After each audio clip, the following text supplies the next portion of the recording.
I would like to take this time to greet you and thank you for coming to the Wild Turkey Extravaganza. We had a great time. The Wild Turkey Extravaganza, in my mind, kind of represents for me a sense of the Super Bowl. We got the Super Bowl Sunday coming. And yeah, I dedicated the channel to my book, Wild Treasures of an Outdoorsman. And it was a way for me to promote my book and to do the YouTube channel, to promote the book, and then to have the Wild Turkey Extravaganza and have people come and meet me and to purchase a copy of my book and to share hunting stories. Yeah, that's my Super Bowl. And you guys really showed up this time. I sold more copies of my book than I ever have in any other event. I gave a few copies away, and more importantly, got to meet with all of you and shake your hand and look you in the eye and share hunting stories and fishing stories and things that you've done and deer that you've killed and places that you hunt. Yeah, it's awesome. I think that I'm probably the only guy there in that whole place that has people bring him gifts. I've gotten tote bags. I've gotten ammunition. I've gotten shotgun shells. I've gotten jars of honey. I've gotten all of these things, pictures and books and all of these things that you bring me. I really appreciate it. And I don't discard any of it. I keep all of it. And I think I gave one of the tote bags to my sister. But the lady had some tote bags made and brought them to me. Had wild turkeys on them and wildlife scenes on them that she printed out. I think she gave me those last year. But every year people bring me stuff, and yeah, I appreciate it. But even that and more so, being able to meet all of you and chit chat about hunting spots and where you hunt and where you live and how you make your way hunting and fishing in our beautiful state of Central Florida. I really appreciate it. I hope if you bought a copy of my book that it doesn't let you down. I've really poured my heart and soul into it, and yeah, I bought a lot of copies and I've invested a lot into it just so I could share my experiences. It has nothing to do with the money. It has everything to do with the value of the story and the value that we gain and the memories that we have and how it shapes and molds our lives. It's all about that. And yeah, if you're doing it for the money, you'd be doing it for the wrong reason, right?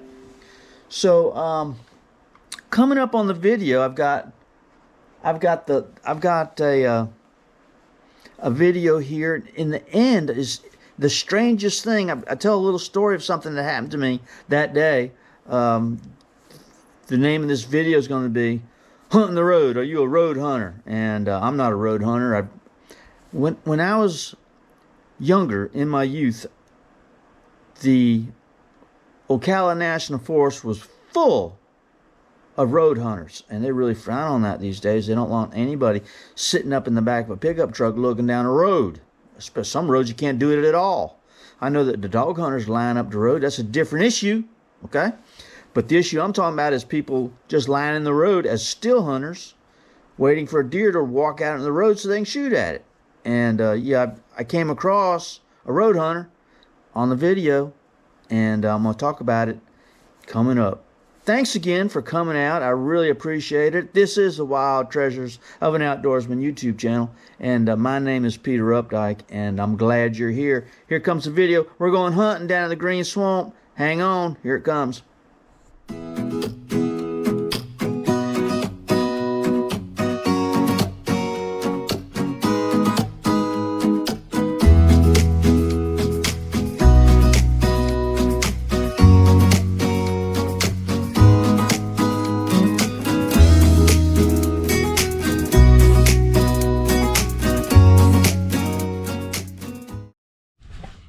So welcome to the inside of my truck. We're on our way to the Green Swamp. We're going deer hunting.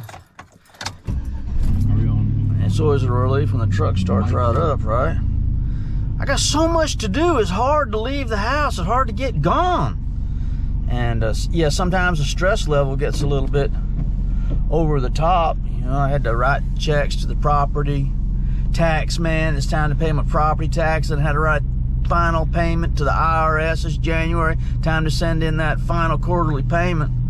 And yeah, I got to do that stuff before I go hunting in the morning because I neglected to do it yesterday. And the dog's begging to go walking, but finally you get in your vehicle, and it's about an hour drive from here to the Green Swamp, to the entrance there off 471. And it's kind of like going through some kind of a time warp or time vortex. Going down there, you're like in another zone. It's the older I get, the more I worry about my driving in the dark early in the morning, especially with traffic the way it is. But I try and leave and not get in a hurry, and try and leave in a timely manner. It doesn't matter. Traffic is so bad. Anyway, I'm on my way, and we're going to a spot. I'm going to show it to you that I found during spring gobbler season. I got it marked on my GPS. Let's go check it out, see if there are any buck rubs in there. Set up tree stand, let's sit for the day. It's gonna be eventful. All right, see you in a bit.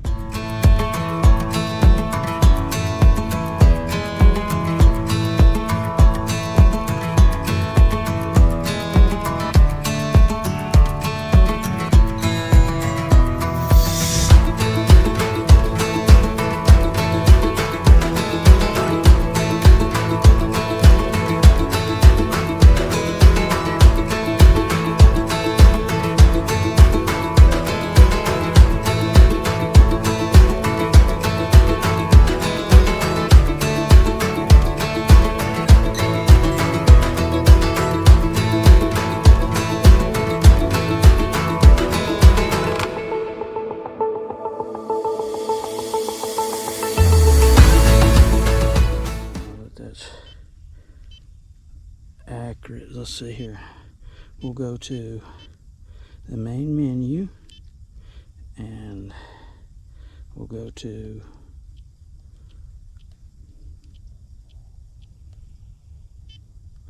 Waypoint Messenger, enter, and it says I got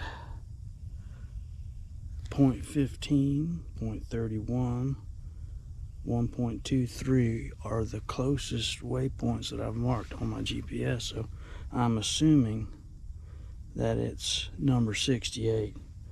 So we'll enter 68, we'll go to 68, and then we'll go to the compass and let the compass tell us where it is. Alright, so my compass, can you see that? I don't know if you can or not. My compass is telling me it's down here on the right. 1.16 tenths of a mile. So it's not far, it's just a little ways ahead of us. So I'm gonna keep the GPS on so I don't walk past it, and check it periodically. And yeah, I'm gonna take a lot of time to find the spot, but I'm gonna sit there for 6 or 7 hours. So yeah, it's well worth the effort, right? This is just all part of the process that I follow. There are a lot of places that I passed that you easily set up, but it's not this spot. I'm kind of anal that way. All right, I'll talk to y'all in a minute. So it is now 8:25, and I'm just now found the spot I'm gonna set up today.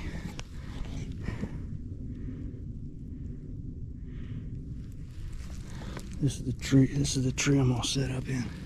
It opens up a little bit more back over that way, but I don't want to go that way any further. I came from this direction. I actually passed the spot.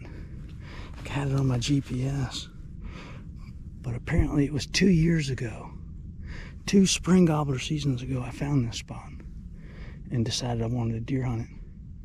So the memory's kind of cloudy, right? But I have to go down and then come back because access that way is pretty rough. So I just kind of walk past it and then enter the woods. It's probably the way I found it originally, but I don't know. But I hope this illustrates finding spots, marking them, and coming back to them. Yeah, it's pretty cool. So I saw some buck rubs on the way in here. I like that. Haven't seen any tracks. It rained a couple of days ago, so we'll see. I'm gonna set up and we'll see what we see. I'll be right back at you. I got a little message for you coming up. All right, see ya.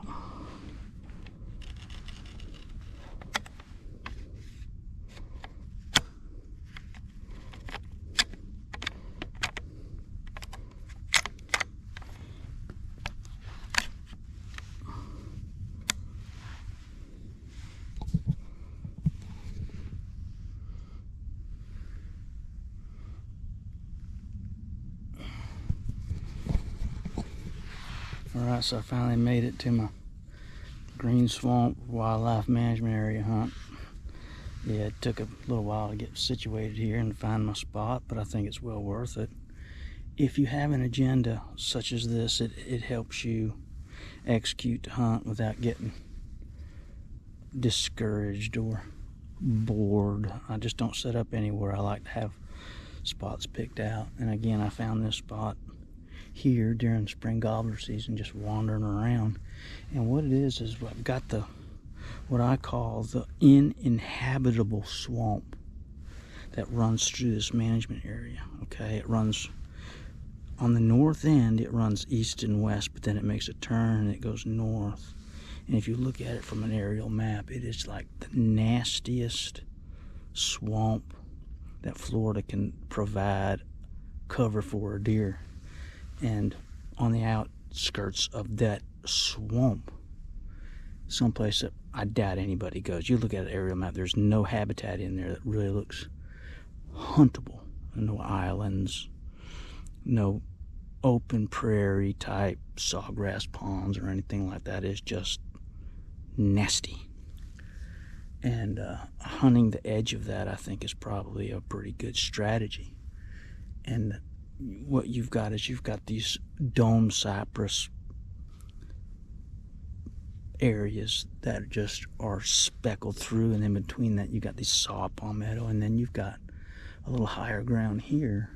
You've got longleaf pines and oak trees in the middle of all of that, on the edge of the swamp, but in the middle of the cypress dome habitat. So yeah, I wanted to hunt this. It's kind of a cool looking spot, and of course I can see through all these little open areas. I kind of feel like I'm a little exposed here, but I guess when you're sitting on a tree stand hanging off of a tree, you're exposed all the time. I don't know. I have a requirement when I hunt in a tree stand that I be able to see the area. If I can't see it, what good is it, right? And I don't want to look through a little window. I want to be able to scan the whole area. If I see a deer moving, I can, get in a position where maybe I can make a shot if the opportunity arises. But hunting different places gives you a window into the behavior of deer, that deer behave differently, not necessarily from state to state, and not necessarily from region to region or county to county, but spot to spot. That the deer in Half Moon or Lake Panasoffkee behave differently than the deer in Ocala. And the deer here behave differently than those that from spot to spot, habitat to habitat, you get behavior that, an example would be whether or not a deer is willing to walk out into the open. That the does and yearlings in Ocala seem to be willing to cross roads, seem to be willing to move during the daytime to a certain degree. And step out into the open. But then you get places like this, if you're looking for tracks on the roadside here, you're going to get real discouraged really fast because you're not going to find any. Maybe isolated spots where a deer crossed the road. But it's not a part of their habit. It's not a part of their character and nature to step out into the road.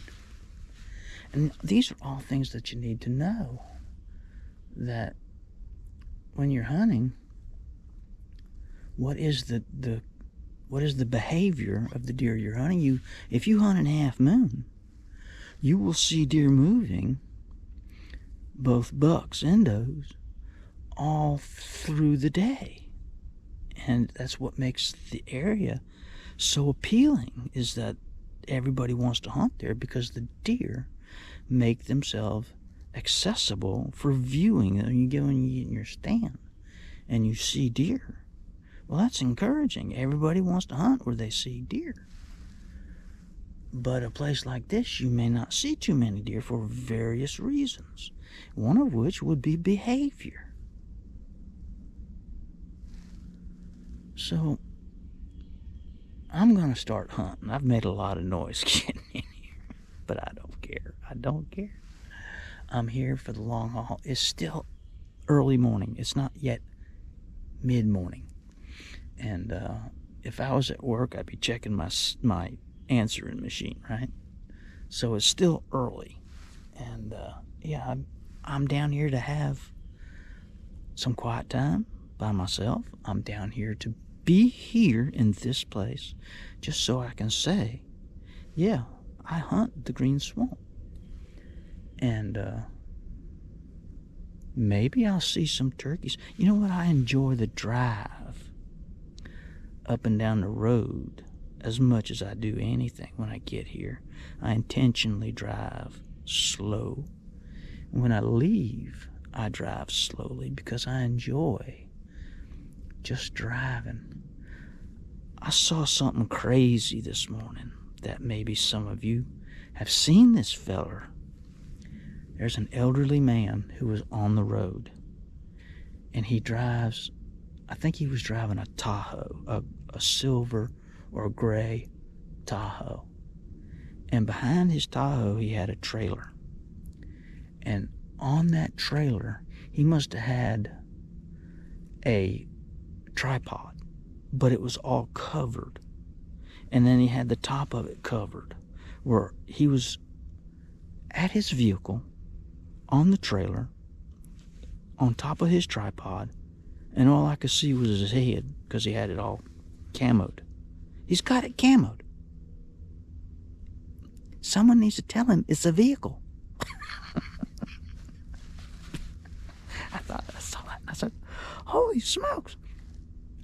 And he's hunting on the road with a high-powered rifle, which, you know what, I'm sure he's not gonna hurl a bullet down that road. I hope not. I saw him. I wanted to take his picture, but then I didn't want to embarrass him. I'm gonna practice what I always practice. See another hunter, leave him alone, get on by. But he's right on the road. I drove right past him. I looked up at him, and I just was shocked at what I saw. But he's an elderly guy. But there have got to be 1,000 places where you can go and sit in a chair and still see a lot in this management area. And hunting on the road, maybe he's from someplace else. Don't know. I don't know what the game warden would say if he pulled up there and saw that guy. And really, he had his blaze orange on. And I'm like we're not going to be able to see it. Again, it's comical. All right.